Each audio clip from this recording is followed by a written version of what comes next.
I'm going to run through the Diddy trial, explain just so anyone who doesn't already know what's going on with the Diddy scenario can understand it. And then we're going to catch up a little bit on some other stuff. So let's start with this. I'm going to go ahead and hit play. A few weeks ago, P. Diddy's trial began, and there has been a lot that has happened since it started. From Kid Cudi claiming that Diddy was standing like a supervillain after blowing up his car, to many others testifying against him. But there has also been a lot of misinformation floating around surrounding the trial and everything that's going on. So I thought it would be best to explain everything that's happening. However, to understand that, we first have to understand how Diddy got in the situation that he's in. I'll keep this brief since I'm sure a lot of you guys are familiar with the background, but it's also important to understand where he's at legally to get what's going on. Diddy, aka Puff Daddy, P. Diddy, or Sean Combs, if you don't know, is a rapper, producer, and music industry executive. He started the record label Bad Boy Records and signed artists like the Notorious B.I.G. He was extremely successful in the 90s and early 2000s, and eventually became one of the richest artists to come from hip-hop. His net worth has even been estimated to be $1 billion.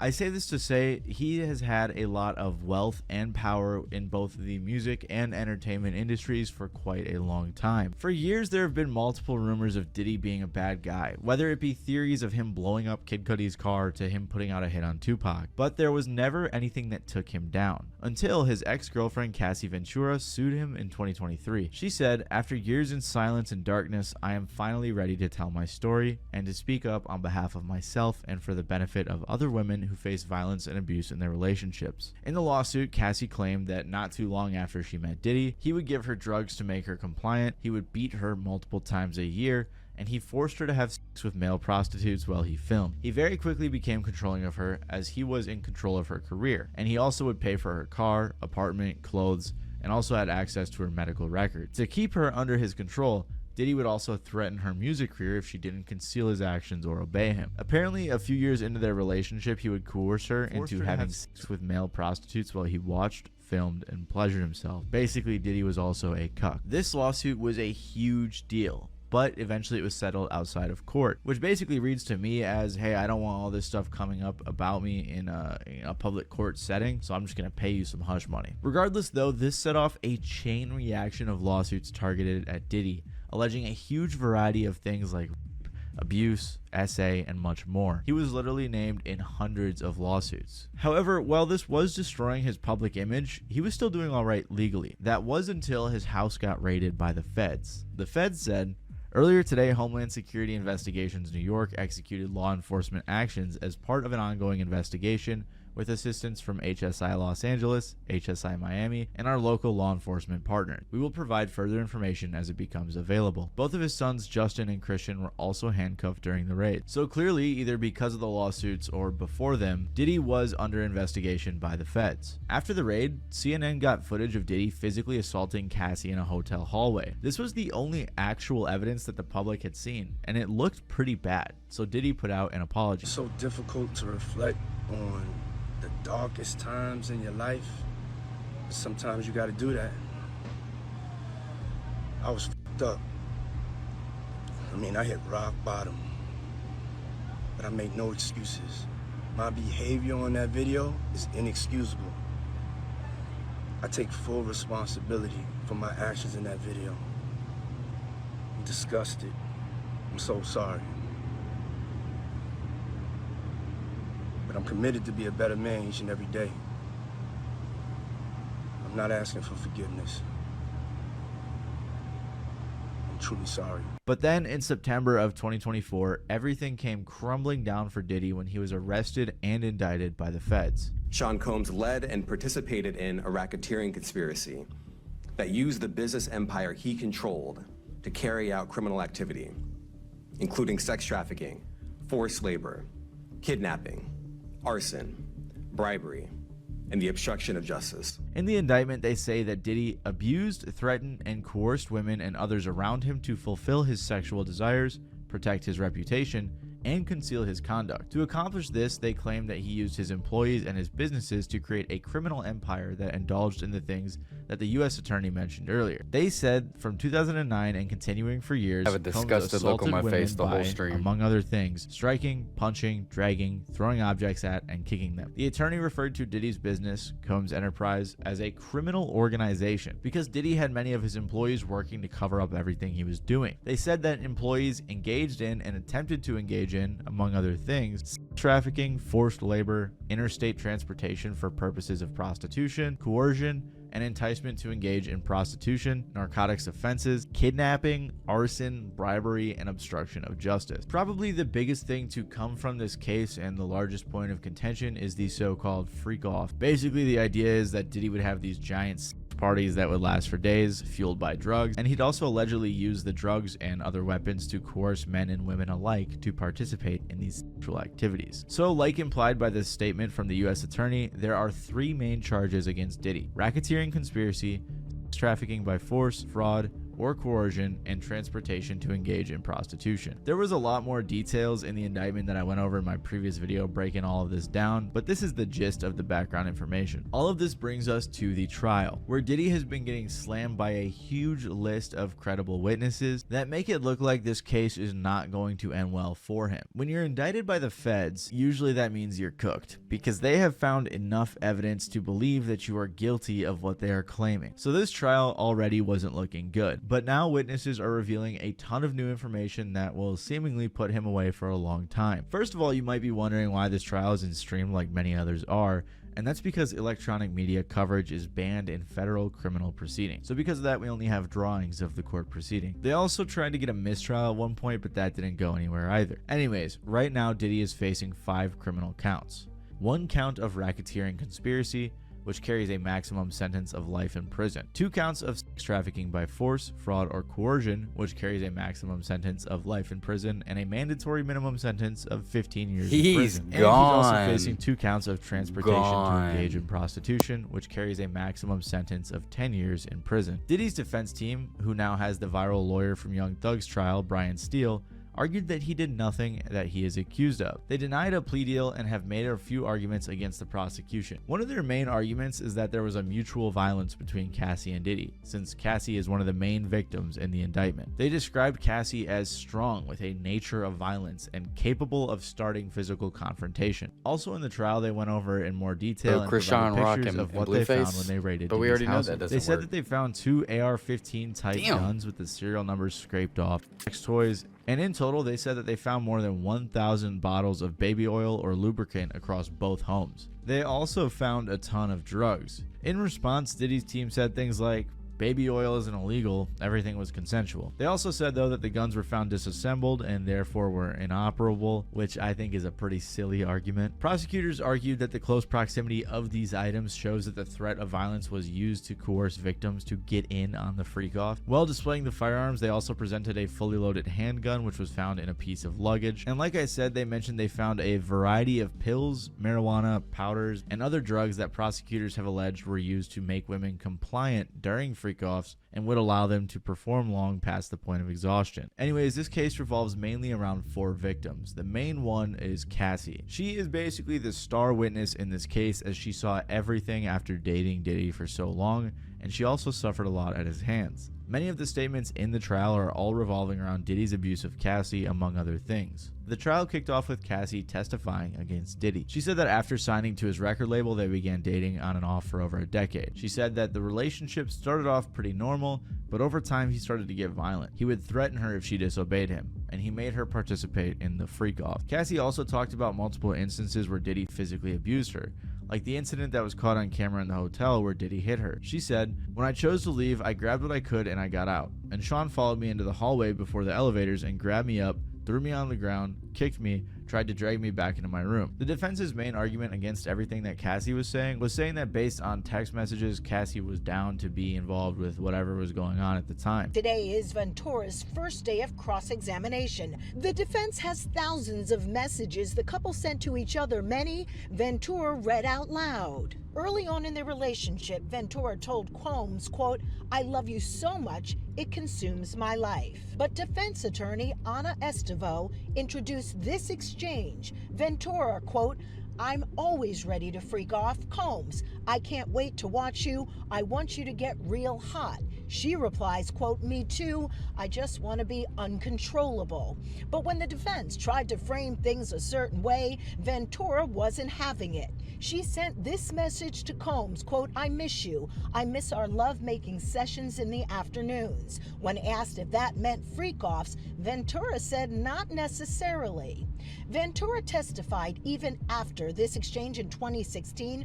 During what she says Combs hit her in the face, she tried to rekindle their romance. However, I don't think that means she was signing up to be physically assaulted. A hotel security guard named Israel Flores also testified in Cassie's defense. Apparently, there were multiple videos that he showed of Diddy assaulting Cassie from 2016. He said that after receiving a report about a woman in distress, he found Diddy and Cassie in an elevator and said, "The best way I can describe it is like a devilish stare. He was just looking at me." Israel said that Diddy offered him a large bribe to not tell anyone about it, but he declined. The prosecution also called Daniel Phillip to the stand, who was a male escort. He said that Diddy would often pay him to sleep with Cassie while Diddy watched and pleasured himself. But he also said that he witnessed Diddy being violent toward her. He said, "Mr. Combs came out of the room and I just saw a bottle fly past her and hit the wall. He grabbed her by her hair and started dragging her by her hair into the bedroom. I could hear Cassie yelling, 'I'm sorry, I'm sorry.' And then I could hear again what sounded like she was being slapped or someone was being slapped around and slammed around the room." Daniel said he was scared to try to speak up because of Diddy's power. Another person who testified on Cassie's behalf was Dawn Richard, a lady who was once in Diddy's pop group Danity Kane. She said that she also saw multiple incidents where Diddy was abusing her. Like one time when she was cooking breakfast, Dawn said he came downstairs angry and was like, "Where the f was his egg?" And he was telling Cassie that she never gets anything right.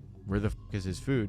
And he proceeded to come over to her and took the skillet with the eggs in it and tried to hit her over the head with it, and she fell to the ground. She also said there were multiple instances where she saw Diddy hit Cassie in public. One time when they were at a dinner with Usher, Neo, and Interscope Records co-founder Jimmy Iovine. Keep in mind though that all of this stuff is alleged. You know, it's not all fully confirmed, at least not all of it. But when so many people are corroborating the same stories with the same themes, it's hard to believe that these aren't true. A close friend of Cassie's, Carrie Morgan, testified saying that there were 2 times she saw Diddy assault Cassie. Once was in the hills and the other on a trip in Jamaica. She said, "I heard her screaming and I went to the hallway.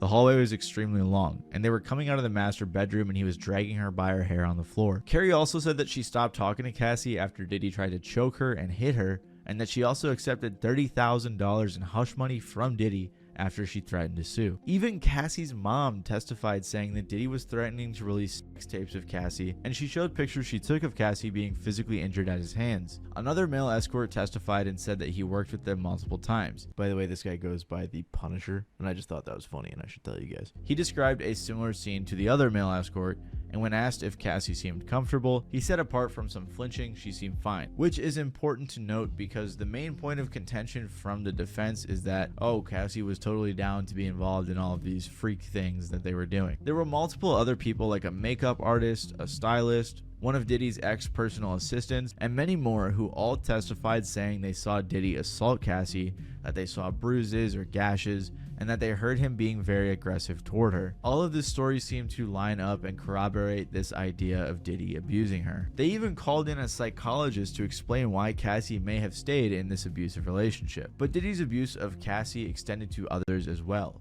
including Kid Cudi. One of the most viral allegations against Diddy is that he blew up Kid Cudi's car. It's been a rumor on the internet for a while, but it's finally been explained in this trial. It all started because during Diddy and Cassie's on and off relationship, there was a period of time in the early 2010s when she started dating Kid Cudi. And when Diddy found out, he was not happy. So because of this, Cudi was called to testify. And he talked about 2 instances in particular where he said that Sean Combs broke into his house, and he told the jury about his suspicions that later Sean Combs arranged the firebombing of his car. Cuddy said that in December of 2011, Cassie called him and sounded scared because Diddy had found out about their relationship. Then Cuddy got a phone call from Diddy's assistant who said Diddy was in his house. Cuddy called him and Diddy said he just wanted to talk. But when Cuddy got home, no one was there. However, some things were out of order, like his dog being locked in the bathroom, or gifts that he had opened up. Because of this, Cuddy called Diddy and said he wanted to talk, but he changed his mind and called the police instead. He also said that Cassie had told him about being abused by Diddy. Fast forward a month later, and Cuddy got a phone call that his car was on fire. Someone had cut a hole in the top of his car and dropped a Molotov cocktail on the inside. He had theorized that it was Diddy who did it based on his previous exchange with him. Cuddy had also met up with Cassie and Diddy after his car was firebombed, but Diddy said he had no knowledge of what happened. Cuddy also noted that Diddy was standing looking out the window with his hands behind his back like a Marvel supervillain. Apparently, years later, they ran into each other again, and Diddy said he wanted to apologize for everything and that he had found peace with what had happened. Also, another weird thing that happened after Cuddy took to the stand was that Young Thug called Cuddy a rat, and there were a bunch of people who kind of seemed to agree. And Kanye said a similar thing on Twitter, although that's Kanye, so that's a little different. But regardless, this mindset. Damn, wait, what did Kanye say on Twitter? Really I gotta see that. To me because this go back. stand was that Young Thug called Cuddy a rat, and there were a bunch of people who kind of seemed to agree. And Kanye said a similar. I wish Cuddy hadn't testified against Puff. We need to not be locked in white systems. Praying for Puff and his family, praying for Puff Daddy and the family. Thing on Twitter, although that's Kanye, so that's a little different. But regardless, this mindset is really stupid to me because this is an alleged rapist and assaulter of women, and come on, Kanye, you can't really rat on someone like Wrong that. guy. Regardless, that was Cuddy's testimony. But Cuddy and Cassie weren't the only people who gave their side of this story. An LA police officer and fire department arson investigator talked about being called to the scene. The officer said after getting the call and pulling up, he saw a black Escalade that sped off, and after running the plates, he found out that it was registered to one of Diddy's companies. The arson investigator said that neither Cassie or Diddy's assistant would talk to him, and that's probably because his assistant at the time claimed that she was also abused and threatened. Capricorn Clark, who started as a personal assistant but eventually rose to head of marketing for Diddy's fashion company, testified on her time working for him on and off from 2004 to 2018. Apparently, in 2011, during the Kid Cudi incident, Diddy kidnapped his assistant and forced her to go with him to Cudi's house. Apparently, early one morning, Diddy came pounding on her apartment door with a gun and forced her to come with him. This was to go to Cudi's house, where she claimed Diddy was planning on killing him after finding out about the relationship between Cassie and Cudi. Clark was forced to wait in the car while Diddy and one of his security employees went searching for Cudi in his house. Apparently, after a crazy car chase, Diddy threatened to kill Cudi, Clark, and Cassie if she went to the authorities with any of the information about them going to Cudi's house. Later that night, she claimed she also saw Diddy beating Cassie. This all happened weeks before Diddy allegedly blew up Kid Cudi's car. So there were 3 different people corroborating this story on top of the police finding a car registered to Diddy's company, which is absolutely crazy. And on top of all of this stuff, there have also been a variety of other people who have testified against Diddy making similar claims. Diddy's former personal assistant David James testified about his time working for him. James recalled the first time he walked into Bad Boy Entertainment for a job interview. He said that one of Bad Boy's employees pointed to a photo of Diddy and said, "This is Mr. Combs' kingdom. We're all here to serve in it," which is absolutely insane. James also talked about his daily tasks, which included things like stocking hotel rooms, buying drugs, and even allegedly driving for Diddy, who was armed with multiple guns, to confront rival record executive Suge Knight. There's been a huge ongoing beef between Diddy's Bad Boy Records and Suge Knight's Death Row record, with a whole history that I cannot get into right now, but basically they hate each other and have beef for years, so Diddy seemingly wanted to slide on Suge Knight with his assistant in the car. These sort of activities is what led to James quitting his position, and he said, "I was really struck by it. I realized for the first time being Mr. Combs' assistant that my life was in danger." A hotel manager in Beverly Hills, Chat, Frederick this Zamora, man discussed how FaceTimed Diddy me often stayed at his to hotel, fucking show bringing me a group Japan, of dude. people Look at for the this shit. freak-offs. Frederick said that Diddy guys would see always this? spill candle wax on everything That's and use crazy. excessive amounts of oil, and he also said that in his notes he would always have to place rooms as out of order upon Diddy's leaving for a deep cleaning. Joshua Croft, another one of the agents from Homeland Security Investigations, briefly mentioned that they found an account for Frank Black, which is an alias apparently used by Diddy. There wasn't any more info for this specific thing, but I find it really interesting that he had a fake alias. That's pretty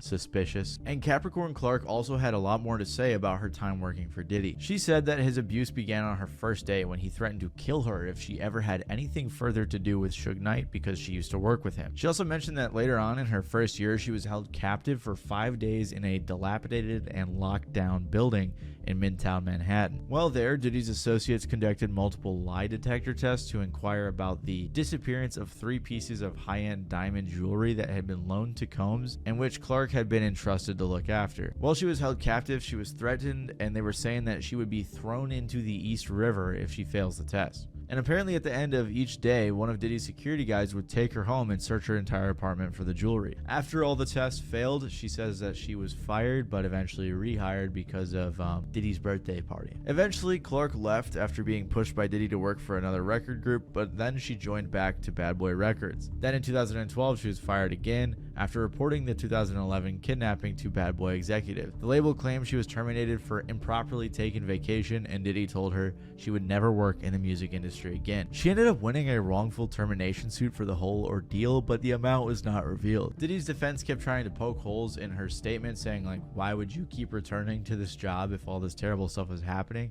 I mean, you got kidnapped twice. And she explained that it was because she was unable to get a job anywhere else in the music industry. While employed by Diddy for the last time as a creative director in 2016, she said that every decision related to Ventura, from her hair and clothing to her schedule, had to be personally approved by Combs. So clearly, with all of these stories that we've seen so far in the trial, there is a huge pattern. Not much else that's noteworthy has really happened. As of now, the trial is about halfway done, assuming it goes according to schedule. And while it isn't looking good for Diddy, I'm not sure they have much else other than what was presented in the indictment and what's been corroborated by the witnesses. It seems like the prosecution has all of their main arguments out of the way, and now they're just lining up a ton of witnesses to help corroborate this story, and they're just stacking up testimonies to solidify what they've already said and accused him of. Also, little editor note, many people are wondering if Diddy will testify in his own defense, and my go-to source for this stuff is Bruce Rivers, the criminal lawyer, who I think broke it down pretty well. The question of the day: will Sean, the diddler master, will he testify? I'm gonna give you my prediction. I predict he will testify. And let me tell you why. All right, sorry about that, chat. He's got nothing to lose. I got a buddy in Japan right now. He's got absolutely He had to flex nothing on me to real lose. quick.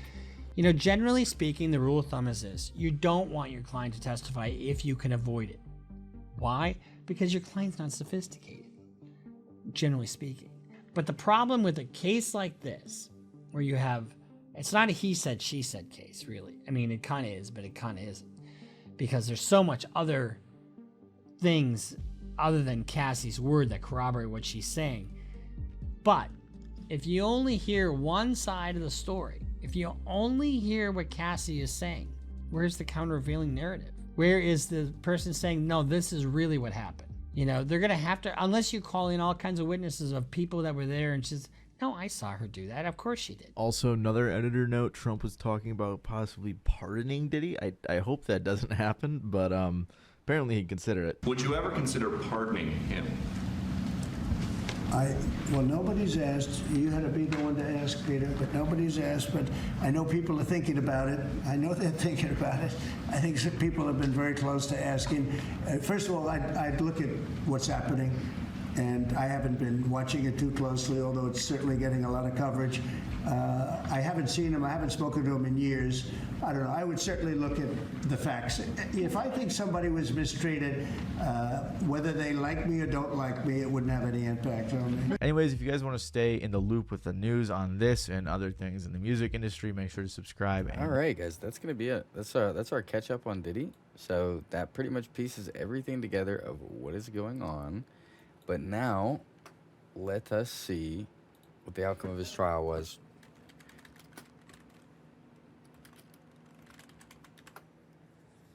Let's get a verdict.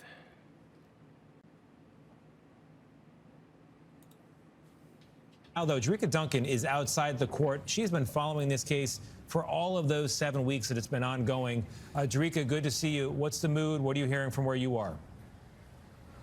There are people yelling out a potential verdict, the result. We are not going to report that just yet.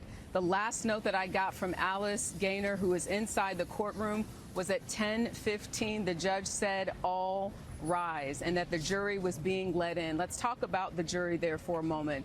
8 men and 4 women, at least 5 people of color. This is a very diverse jury, and they have been listening to testimony for the last 8 weeks, 7 weeks of testimony, and obviously deliberating in this last week here, the 8th week. But they have heard from 34 witnesses, and 2 key witnesses that are part of this indictment, part of the charges, were Jane, a pseudonym that was used for an ex-girlfriend that he dated from 2021 to 2024, and Cassie Ventura, truly the star witness in all of this. She was with Combs for about 11 years. She said that she met him when she was 19 years old, was signed to his record label, but talked to the jurors and gave her testimony about being abused and saying that she did not want to partake in what Combs called freak-offs, where he would watch her have sex with escorts.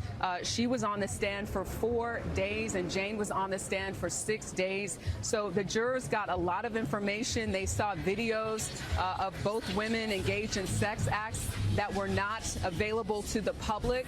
They saw images of Cassie, her bruised body, emails and text messages that the defense would say tell 2 different stories, and they maintained that there were 2 trials happening. Mark Agnifilo, the lead defense attorney, saying this was a modern-day love story, but the government begging to differ and say this isn't even about a love story. This is about a crime. We're just getting word not guilty on count 1, not guilty on count 2. Is that correct? Guilty on count 3. Guilty on count 3.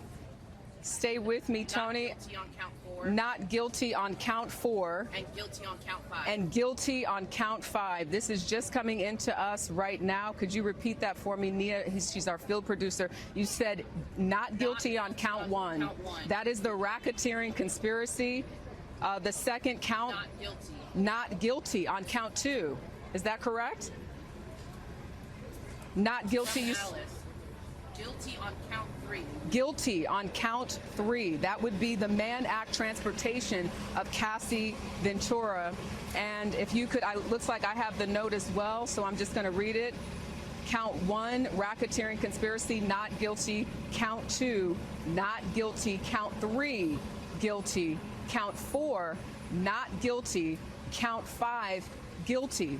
So essentially, the jurors found that he was guilty of the Mann Act. That is the transportation to engage in prostitution, but they found him not guilty on sex trafficking, very serious charge there where he could have spent a minimum of 15 years in prison, and not guilty on that racketeering conspiracy, which he could have spent up to life in prison for. So that is the very latest. We're going to get more information as things are coming out in terms of the mood inside that courtroom. What is Sean Combs doing? What is his family doing?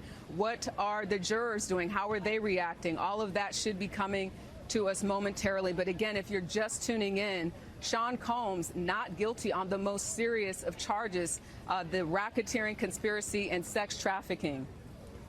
All right, Drika, thank you very much. With us also is criminal defense attorney Caroline Polisi, a CBS News legal contributor. Caroline, this is a mixed result, and we do have a bit of color from the courtroom from our Alice Gaynor. Combs, just before the verdict was read, walked in, said something to his family, and then put his glasses on. If you could, please put yourself in the position of this defense team and Mr. Combs. How would they be feeling here with 2 guilties? And I should mention they carry potential sentences of 0 to 10 years. So he could be facing criminal prison time at this point. Put me into their mindset right now. How are they feeling about this result? They are high-fiving each other. This is a huge win for the defense. These transportation to engage in prostitution counts, Mann Act counts, don't have a mandatory minimum. Given his prior history, he doesn't have any prior convictions. He could get away with time served, even a couple of years. I mean, this is one of the best possible outcomes that they could have hoped for. You know, the sex trafficking and the RICO conspiracy conspiracy, that means the jury was buying what the defense was selling in terms of this overarching theme that this was not coercion for sex, that these two women, Cassie and the woman with the pseudonym Jane, that they entered into these relationships knowingly, that they made a cost-benefit analysis to engage in these acts, and that there really wasn't coercion, whether that was in the form of financial harm. Remember, we heard about him sort of hanging over Jane's head that he paid her rent, or whether that was, I mean, we all saw that 2016 Intercontinental Hotel video of him beating Cassie, apparently in the midst of a freak-off. So even that wasn't enough for the jurors to overcome that hurdle. I think this is a huge deal. The prosecution had been sort of critiqued for maybe overcharging this case. I think it shows that it was. And the fact that they came back quickly after that modified Allen charge that was administered yesterday with that not guilty on the RICO charge shows you how quickly they got there. So huge win for the defense. Caroline, thank you very much. I want to bring in Jessica Levinson, also a CBS News legal contributor and a Loyola Law School professor. Her work focuses on constitutional law, election law, and the Supreme Court. She's one of our best analysts. Jessica, how are you feeling about this result? We just heard about potential high fives from Caroline's perspective. How would you feel about this result if you were sitting in the Diddy camp right now? Exactly the same as Caroline would. Excellent analysis. Yeah, I'll say he beat the worst charges for sure. Which, I mean, thinking about it, like, those are the harder ones to prove anyway. I don't understand enough about the racketeering conspiracy. I don't think I gauged enough from that to really gain traction or thinking on that. Sex trafficking, though, I mean, those are pretty serious charges. I don't know if all the baby oil is enough to prove that. But if you consider this, the transportation to engage in prostitution, if you consider that sex trafficking, wouldn't these two guilties automatically make these two guilty? How did he beat sex trafficking if he already got caught for transportation to engage in prostitution? I mean, sex trafficking is just the unwilling version of that. So pretty much what they're saying is Cassie was, I'm sorry, I might get her name wrong, but she was willing. If she's willing, it's prostitution. If she's not, it's sex trafficking. You'll have to let me know in the comments below. This is a big win for the defense. It shows that the prosecution was able to get guilty on the most straightforward of the cases, of the counts. But when it comes to those more complicated counts that we've all had the opportunity to talk about now for months, whether or not Sean Combs really had created this criminal enterprise, whether or not the freak-offs crossed that line from maybe morally questionable or seriously questionable to illegal, I think that's where things broke down for the prosecution.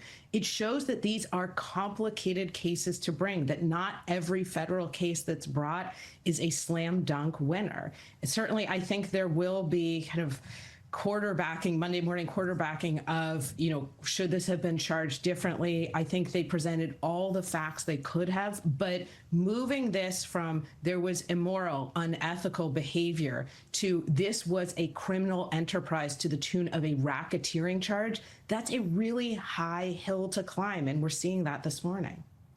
Jessica, the public is going to be very interested in whether this very famous man goes to prison or not. The two guilty verdicts carry potential punishments of up to 10 years, but as Caroline pointed out, they also have no mandatory minimum. It could be 0 years.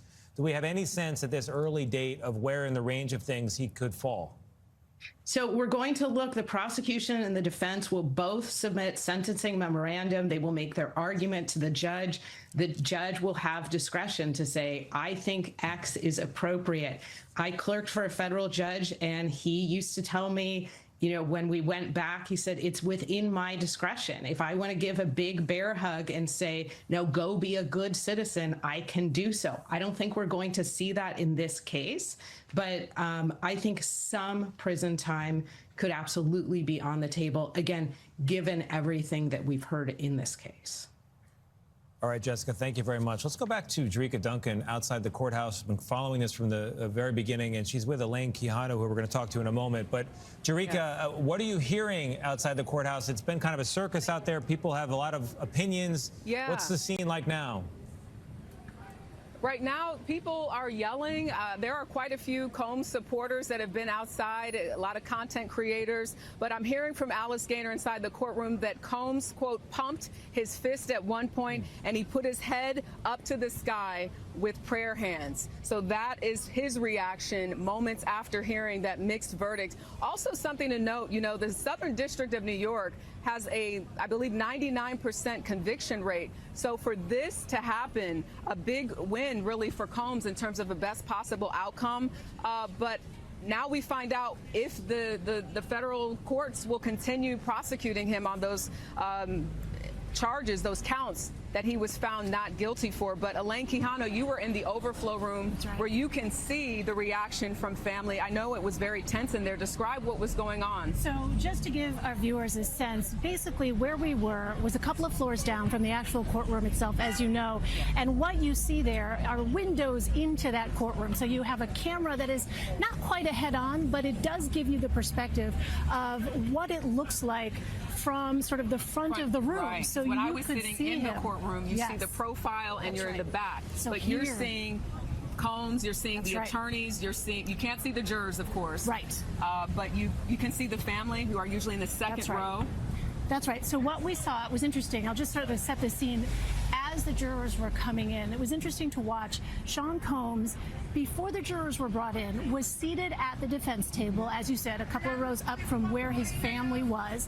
But he appeared to be looking through a notebook. He had reading glasses on, I noticed, and he was intently staring at either a book or notebook, flipping through it in his lap. Then, when the jurors were brought into the room, he immediately turned, looked at them, and when the verdict came, that very first count of not guilty, he put his hand to his head, his right hand, just like this, and clearly seemed to be relieved. At that point, we also watched as the other counts were read, and at one point we could see him squeezing the hands of his defense attorneys. The defense attorneys had their arms around each other, sort of side-hugging each other, and then we watched as Sean Combs turned towards that row where his family was sitting and did a prayer hand gesture like this and turned back towards the front of the room. Chat. I mean, what else can we say about that, honestly? That's what they said. It's a big win for him. I mean, Diddy gets out practically scot-free compared to life or more that he could have had. I don't know. I mean, what do you guys think? Let me know.